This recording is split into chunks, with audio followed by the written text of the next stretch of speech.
Magluluto naman tayo ng baka. Ayan.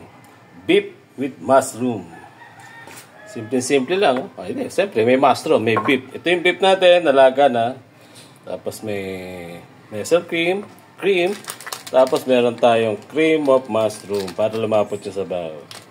Yan, nilaga lang yan. Pinalambot lang muna. May konting toyo, oyster sauce. Hindi ko na pinakita para paglaga. Basta palambutin nyo lang. Lagyan nyo lang ng konting toyo at saka oyster sauce. Paminta. Okay na. Tapos pag malambot na, gisa lang natin. Tapos maraming sibuyas. Okay, mag-gisa tayo. Okay, mag-gisa tayo mga idol. Iya. Sibuyas na. Natakot ka.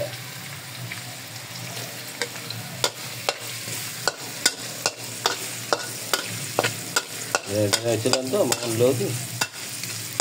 Pag gisa na ito, gisa rin natin yung mushroom natin.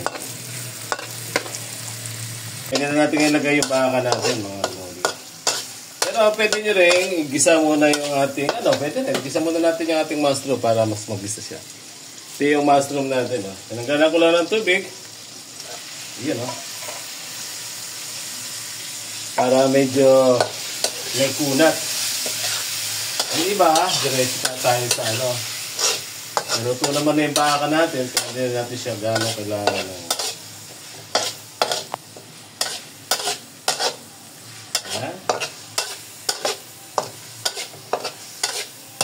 Ganyan lang kasimple. Kasi malambot na yung baka natin. Ito na yung ating... ito yung natin. Cream of mushroom. Sampak to mga idol. 1 kilo mahigit yung ating 1 1/4 yung ating Tinunaw ko na. Para paglagay sa baka. Diretso na. Pwede natin haluin. Okay. Tunaw na. Gawa na tayo ng sauce.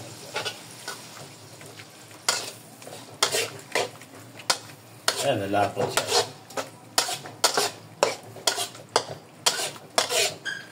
Mapot na.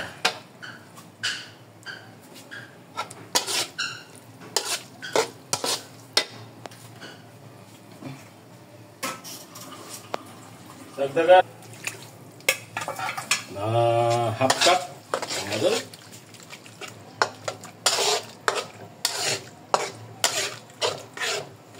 Tapos, pwede na natin ngayon lagay yung ating baka, Sabaw-sabaw din naman itong baka natin.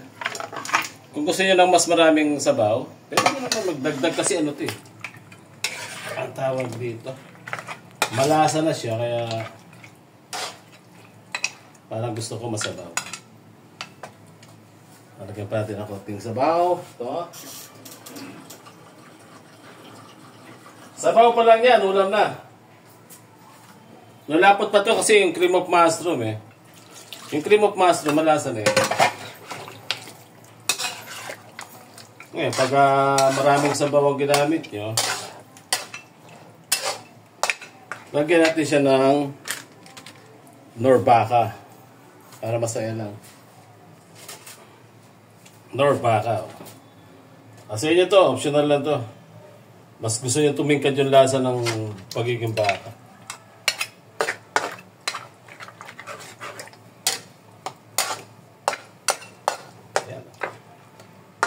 Tapos, i-adjust nyo na lang yung asin, patis, kung ano gusto nyo. Tapos, lagay na natin itong Nestle cream natin, all-purpose cream. Ayan. Lagay natin lahat. Para masaya. Ayan, diba? Ang ganda-ganda ng kulay niya. Ganyan lang. Pag nagpalambot kayo baka, dire-diretso lang, nagkaroon na kayo ng beef mushroom. Medyo mahal na nga yung mushroom. Asa 100 plus. Tapos baka pa. Siguro gagastos kayo dito ng mga 600. 1 kilong baka ka na. Makakaluto ka na rito. Pwede itong panghandaan. Ngayon, may birthday may birthday ni The King Joseph. Joseph the King. Birthday. Kaya Ayan, oh. Diba? Ganda na. Kitang-kita na yung mushroom. Mushroom kasi namin, slice na. Ginagamit namin sa pagluluto ng carbonara. Pero, tikman natin kung ano na yung lasa nito. Kung anong kulang, pero sakto na itong alat nito kanya. Kasi ang baka, hindi namang medyo maalat ito. Kaya. Wow! Napakalasa na. Hindi namang sakto lang yung alat. Kasi may alat yung baka, mga idol. No? Tapos, yung creamy niya, yung lapot niya, sakto-sakto lang. Ito, pwede na to. Kasi mga luto naman na halos ang kuha natin, Yung all-purpose, hindi naman bagay yan na pakuluan. Kaya ganyan, pag pwede, serve na to kagad. Yeah. Bali, ingredients natin, tatlo lang. Meron tayong norbaka, konting kulo, okay na. Napakasarap na niya.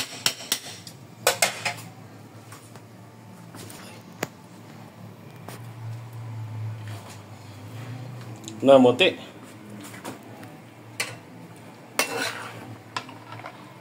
Ayun, parang ang sarap-sarap niyang kainin. Okay, kain na!